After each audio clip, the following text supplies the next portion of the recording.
Beyond the dark horizon lies a story that no one else is brave enough to tell. We sail into the unknown to bring you the raw, unfiltered truth of the human experience in high contrast. Subscribe now and follow us to the edge of the world. My grandfather died on a Tuesday in November, and by Friday, my stepmother had already changed the password on the family email account. I didn't find out until I tried to log in to forward his obituary to his old army buddies, the ones he used to talk about at dinner. Men with names like Kowalski and Brandt, who I'd never met but felt like I knew because Grandpa talked about them the way you talk about people you survived something with. The password rejection screen just sat there blinking at me, and I remember thinking, that's strange. Then I thought, no, it isn't. Not strange at all. My name is not in my father's will. I know this because my stepmother told me so at my own grandfather's funeral reception, standing next to the folding table with the deli trays, holding a glass of white wine, speaking in the tone people use when they think they're being kind but are actually just enjoying themselves. You know your father updated everything last spring, she said. You understand, right? With the kids' college funds and the house, it just made more sense to consolidate. I said I understood.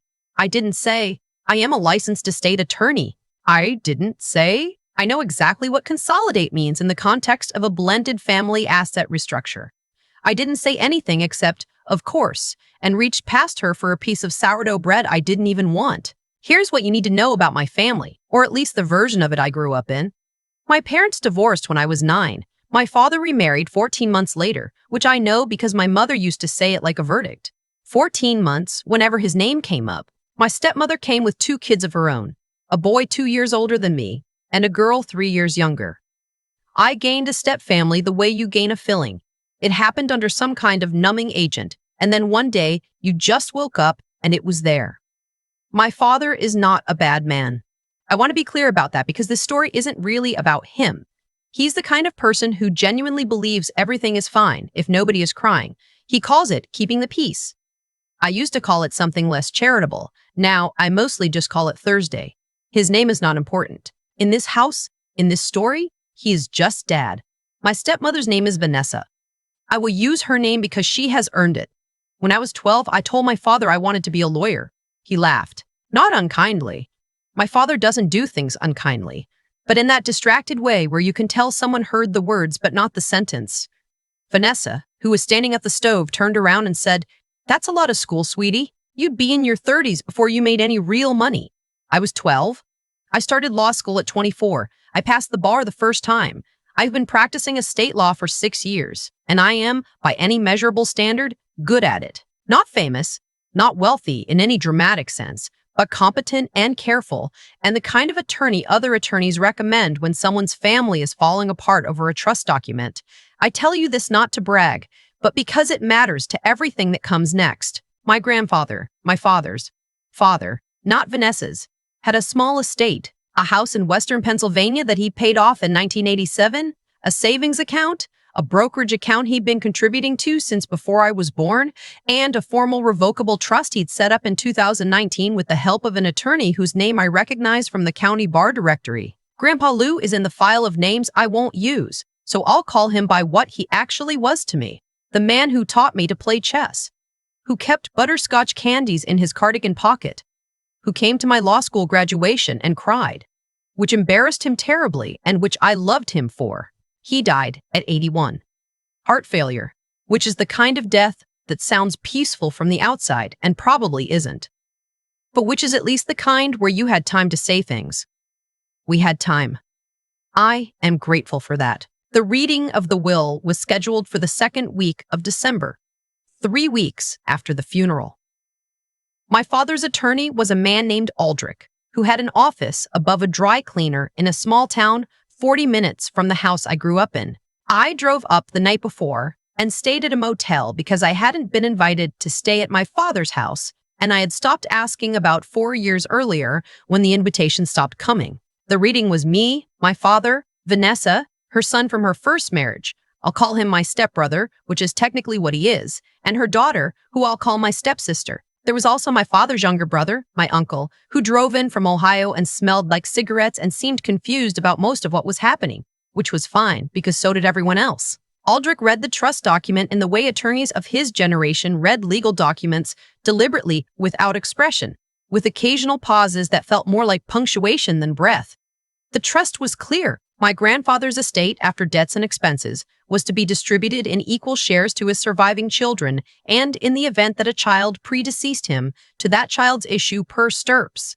My father was one of 2 surviving children. My uncle was the other. The brokerage account, the document noted, had been transferred into the trust in 2021. My uncle nodded like he was following along.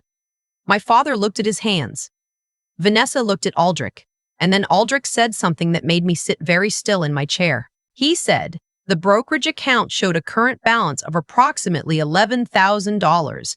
I had helped Grandpa Lou with his taxes in 2022.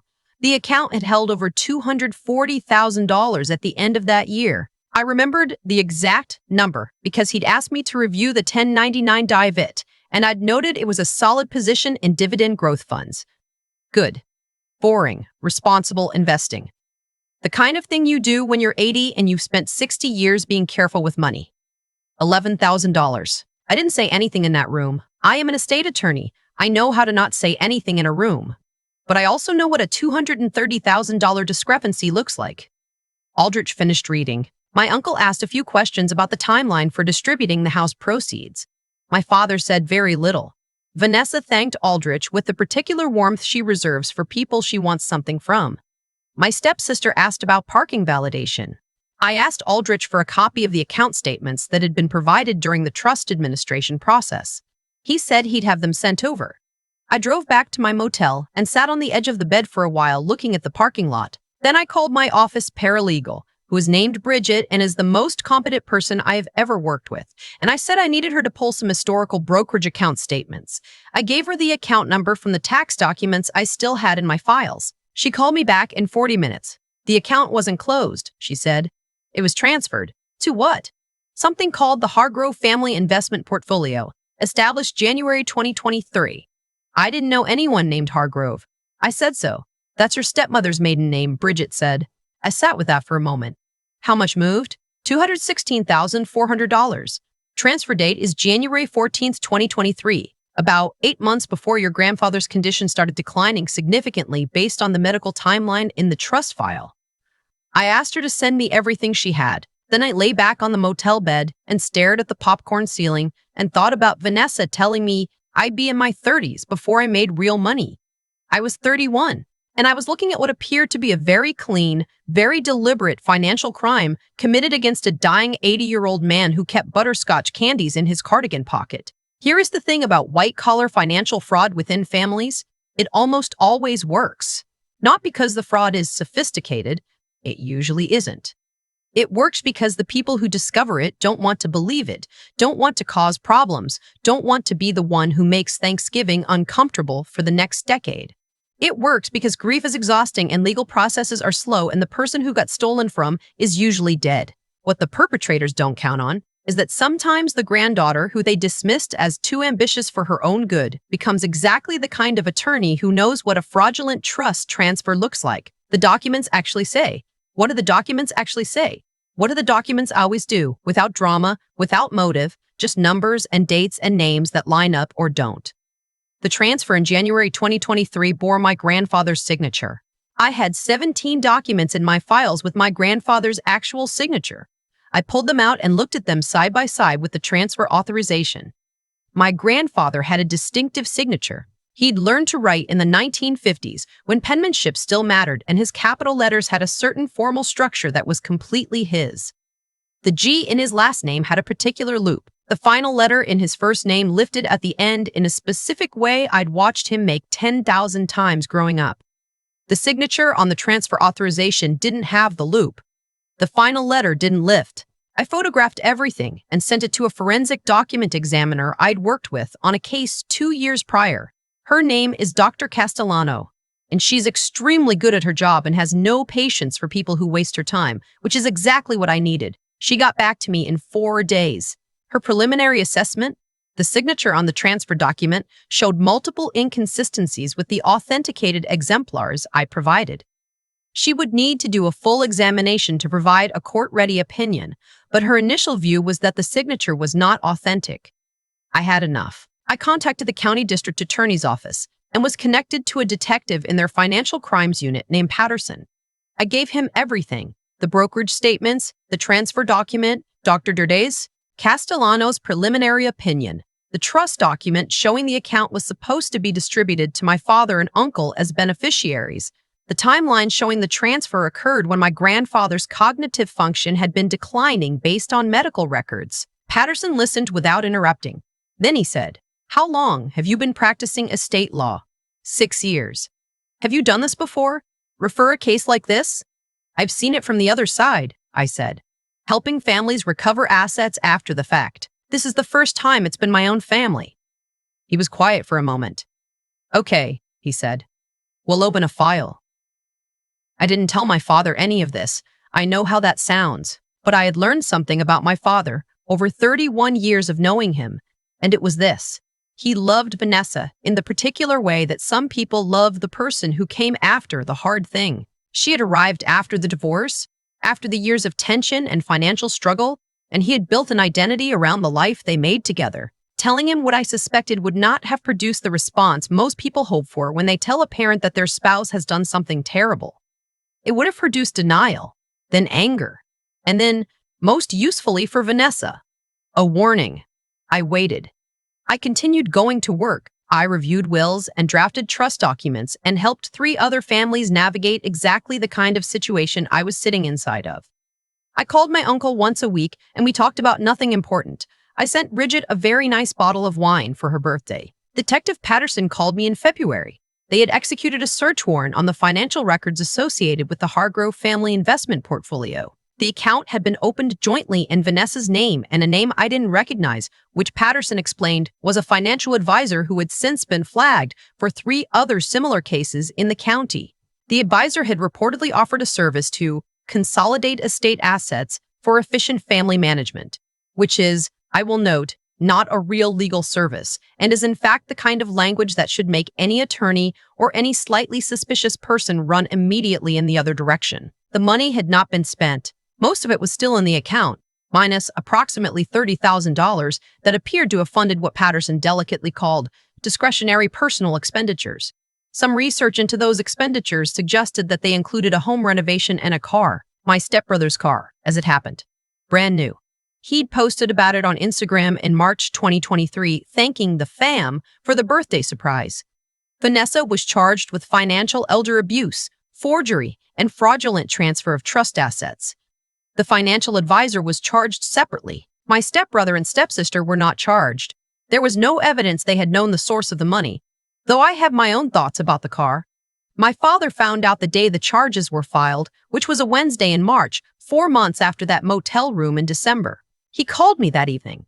I answered because I always answer when my father calls, which is one of those habits you form in childhood and never fully shake. He didn't say anything for a long time. I could hear him breathing. Then he said, "You knew." "Yes." "How long?" "Since December." Another long silence. "Why didn't you tell me?" I thought about how to answer that honestly. "Because the first thing you would have done is tell her," I said. "And then the money would have been gone and there wouldn't have been anything left for you and Uncle to recover." He didn't say I was wrong. He didn't say much of anything. He said he needed to go and he hung up. He called back 2 days later. We talked for almost an hour. It was the longest conversation we'd had in years, maybe since before he remarried. And it was hard in the way that honest conversations between people with a long history of not having them tend to be hard. He said he'd had no idea. I believed him. Not because my father is incapable of deception. Everyone is capable of deception. But because the specific form of this one didn't fit what I knew of him. He would have had to look at his father's signature and not see what wasn't there. And my father has never had a gift for that kind of not seeing. The civil recovery process took another 14 months. The funds in the Hargrove account were frozen and ultimately returned to the trust estate. After legal fees and administrative costs, my father and uncle each received approximately $91,000, which was less than they should have gotten but more than they would have received if I'd said something out loud in that room in December. Vanessa pled guilty to 1 count of financial elder abuse. She received 3 years probation, mandatory restitution, and a fine.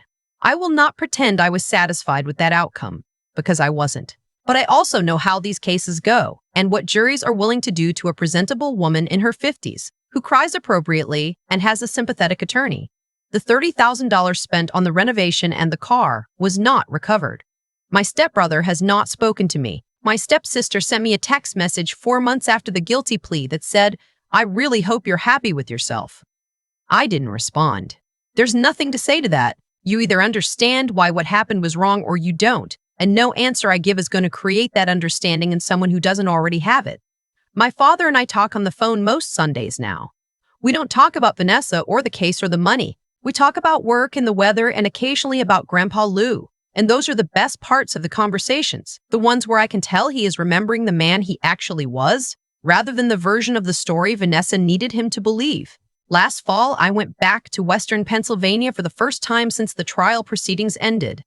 The house is being sold as part of the estate distribution. I drove out there on a Saturday just to see it, stood in the driveway in October light, looking at the porch where Grandpa Lou used to sit in the evenings with a cup of coffee and the newspaper, back when newspapers were still something people held in their hands. I found a butterscotch candy in the pocket of an old cardigan in his closet, still in its wrapper. I kept it. I will not eat it. Some things you just keep. A few months ago, a colleague of mine was describing a case, a family trust dispute, funds redirected, signatures that didn't look quite right. And she said, "I keep thinking no jury is going to believe the granddaughter over the widow." I said, "You might be surprised what a jury believes when the granddaughter is the one who did the taxes." She laughed. I wasn't entirely joking. I went into estate law because I understood from an early age that money is the language families use to say the things they can't say out loud. Who matters? Who is trusted? Who is at the end of everything considered? I've spent 6 years helping other people decode that language, find where the meaning got corrupted, figure out what the person who made the document actually meant versus what someone else decided it should mean after the fact. I never expected to need those skills in my own family. But here's what I know now. Sitting on the other side of all of it. Being told you don't count is not the same as being right. Being excluded from a will is not the same as being excluded from the truth. And sometimes the person everyone underestimated is the exact person the situation required. Vanessa told me once, years ago at some family dinner I can't fully remember, that I took things too seriously. That I needed to learn to let things go. I have let a great many things go in my life. I've let go of the version of my father I wanted and learned to know the one I have. I've let go of the idea that families are fair or that love prevents betrayal or that people who are supposed to protect you always will. But $216,000 in a dead man's brokerage account, a signature that didn't have the right loop, and a woman who thought an estate attorney wouldn't notice? That I did not let go. I've thought a lot about what Vanessa actually believed when she moved that money. I think she believed she'd gotten away with it cleanly. I think she looked at me, the stepdaughter who wasn't in the will, who hadn't been invited to stay in that house in years, who had been told at age 12 that her ambitions were inconvenient, and she made a calculation. She decided I wasn't paying attention. She decided I wasn't the kind of person who would notice, or who would act if I did. That calculation was wrong. But I understand why she made it. Here's what I've come to believe. Not because anyone taught it to me, but because I've watched it play out in courtrooms and conference rooms and family kitchens for the better part of a decade. The consequences of what we do don't arrive on a schedule. They arrive when the conditions are right. Vanessa transferred that money in January 2023 and spent 14 months believing nothing would come of it, and nothing did, until it did. Until a Tuesday in November when an old man died and his granddaughter drove to a motel and called her paralegal. The thing about choices made in bad faith is that they require maintenance. You have to keep the story consistent. You have to hope the right person never looks too closely. You have to count on the people you've underestimated staying underestimated. That's an enormous amount of ongoing work, and most people who make those choices don't fully reckon with how exhausting it is to sustain them until the moment they can't. I don't think I'm owed credit for what I did. I had skills that happened to match the situation. I had documents I'd kept for reasons that had nothing to do with suspicion. I had a paralegal named Bridget who is exceptionally good at her job. A lot of things lined up that wouldn't line up for most people in a similar situation, and I'm aware of that. But I do think there's something worth saying about what it means to take your work seriously. Not for recognition. Not because someone is watching, Vanessa assumed I wouldn't act partly because she'd spent years watching me absorb dismissals quietly, watching me not make scenes, watching me be reasonable in situations that didn't reward reasonableness. What she missed is that there's a difference between choosing not to fight every battle and being incapable of fighting any of them. My grandfather kept careful records his whole life. He paid his taxes. He built a trust with a real attorney and left clear instructions. He did everything right. The fact that someone tried to undo that at the end of his life is a specific kind of cruelty, and the fact that it didn't fully work is not justice exactly. She got probation, not prison, but it is something. The money came back. The record was corrected. What he intended happened. I kept that butterscotch candy because I needed something physical to hold on to, some object that confirmed he was real and that what he left behind mattered. It still sits on my desk. Some mornings when a case is difficult, I look at it and think about a man who spent 60 years being careful and quiet and honest, and I think, that's the work. That's always been the work. Not the dramatic moments, not the courtroom filings, not the phone call to Detective Patterson. The work is the 60 years before that. The work is who you're becoming when no one is tracking it. Vanessa made her choices. I made mine. The difference between us isn't that I won. It's that I've never once had to remember which version of a story I told to which person in which room. That's the thing I keep coming back to. Not the victory, not the outcome, just the fact that I have always known exactly what happened, and I have never had to pretend otherwise.